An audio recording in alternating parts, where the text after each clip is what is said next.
बसा औक़ात हम किसी इंसान के अच्छे अखलाक, उम्दा किरदार और नरम मिजाजी से मुतासर हो जाते हैं। फिर रफ्ता रफ्ता एक तारुफ़ और एक ताल्लुक़ बनता है और वो ताल्लुक़ जो है मोहब्बत की शक्ल इख्तियार कर जाता है।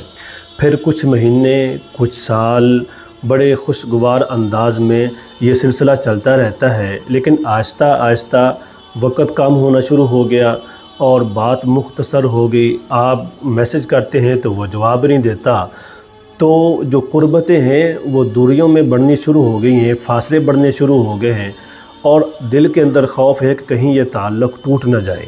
अगर ये सिलसिला, ये मामला आपके साथ चल रहा है तो इस वीडियो को आखिर तक ज़रूर देखें। आज मैं आपके लिए इंतहाई नहायत ही आसान और एक मुयस्सर अमल लेकर आया हूँ कि जिसके करने से ये जो दूरियां हैं ये कुर्बत में बदल जाएंगी।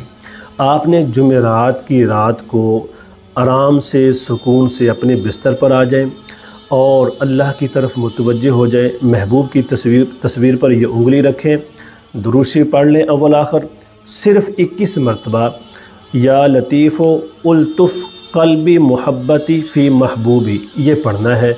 महबूब की तस्वीर पर फूंक मारें और कहें कि अल्लाह के हुक्म से तू मेरे साथ मोहब्बत कर, तू मुझसे मोहब्बत क्यों नहीं करता।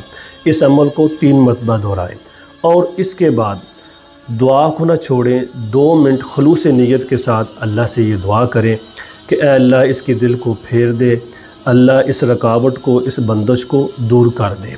उसकी वजह यह है कि वज़ाइफ अमलियात में इतनी ताकत नहीं है कि वो किसी शख्स को मजबूर कर दें या ज़बरदस्ती किसी के दिल को फेर दें।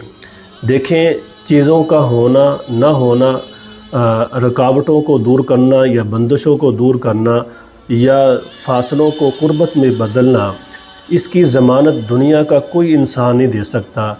ये चीज़ें अल्लाह की मशीयत, अल्लाह की रज़ा के साथ जुड़ी हुई हैं। अल्लाह अगर अपने बंदे के हक़ में उस चीज़ को बेहतर समझते हैं तो उस रुकावट को, उस बंदिश को अल्लाह दूर कर देते हैं और उसमें बंदे का नुकसान हो तो अल्लाह उस सब्र पर, उस तकलीफ़ पर अपने बंदे को अजर ज़रूर देते हैं। लिहाजा सारी बात का ख़ुलासा ये निकला कि दुआओं का एहतमाम करते रहें और ज़िक्र का एहतमाम करते रहें।